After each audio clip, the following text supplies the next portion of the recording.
It's common for the best organizations to struggle with blood culture contamination regularly.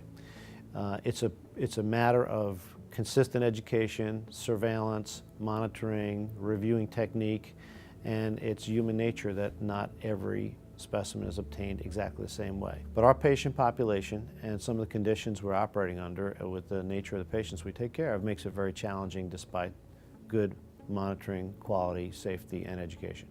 We look for zero tolerance, and it's really hard to achieve, but when we implemented Steripath, we got our blood culture contamination rate to well below 1%.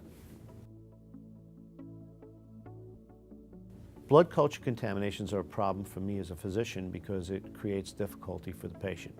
It may increase a patient's length of stay. It requires antimicrobial therapy to be administered for a longer period of time, and the attendant complications associated with a prolonged length of stay and additional medication that may not be necessary are problematic.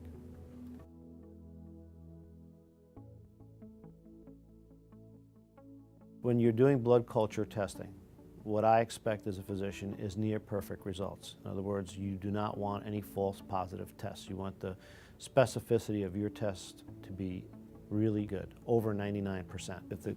If we know our rates of false positivity are high, or contaminants are high, it gives you pause when you're treating a patient. So if you're running well below 1%, then you're very confident in your blood culture results.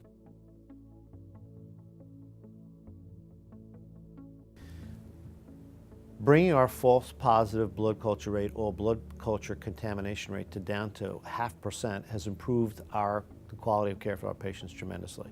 What it does is it lowers the length of stay on those patients, since we don't have to give additional antibiotics and keep them in the hospital longer. And for our patients, it makes it much easier for our follow-up staff to not have to contact as many patients and bring them back to the emergency department for additional testing and possible antimicrobial therapy that's unnecessary. Additionally, there is a significant public health problem with the administration of excess antibiotics. Specifically is the development of resistant organisms and the inability to treat those organisms in our patients that we care for every day. When the Steripath technology came along, we made an assessment and thought that this was a disruptive innovation that may actually solve our problem. We implemented it alongside our normal process of obtaining blood cultures, and we found tremendously positive results where our false positivity went down well below 1% to 0.5%.